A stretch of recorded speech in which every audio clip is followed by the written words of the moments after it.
भारतीय जनता पार्टीमध्ये प्रवेश केलेला आहे, काय भावना? आमच्या स्थानिक काही विषय होते.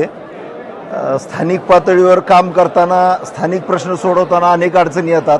भारतीय जनता पार्टीचं देशातलं आणि राज्यातलं जे शीर्ष नेतृत्व आहे त्यांच्या कामाची पद्धत, तसंच जिल्ह्यातले आमदार राणा जगजितसिंहजी पाटील साहेब, बसवराजी पाटील साहेब, सुजितसिंहजी ठाकूर साहेब, दत्ताभाऊ कुलकर्णी, मल्हारदादा पाटील साहेब, ह्या सगळ्यांच्या कामाची पद्धत बघितल्यावर आमच्या सगळ्यांना असं वाटलं, आमच्या नगरसेवकांना, की हे पाठबळ जर आपल्याला मिळालं आणि भाजपचे आधीचे 6 अधिक आम्ही येणारे 10 असे 16 जणांनी मिळून सभागृहात एक बुजरुटीने आवाज उठवला तर लोकांच्या प्रश्नाला आपण न्याय देऊ शकू.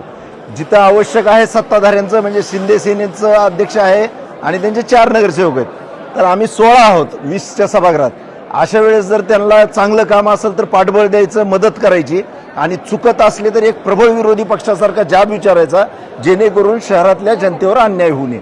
या भावनेनं आम्ही प्रवेश केलेला आहे आणि सगळेजण समाधानी आहेत.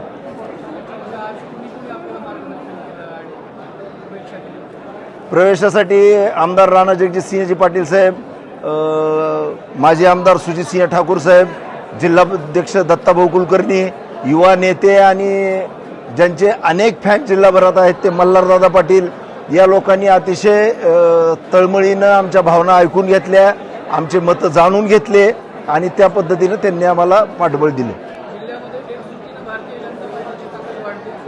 100% वाढणार.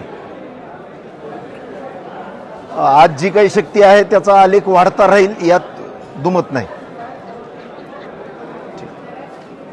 भारतीय जनता पार्टीचा विजय असो. भारतीय जनता पार्टीचा विजय असो.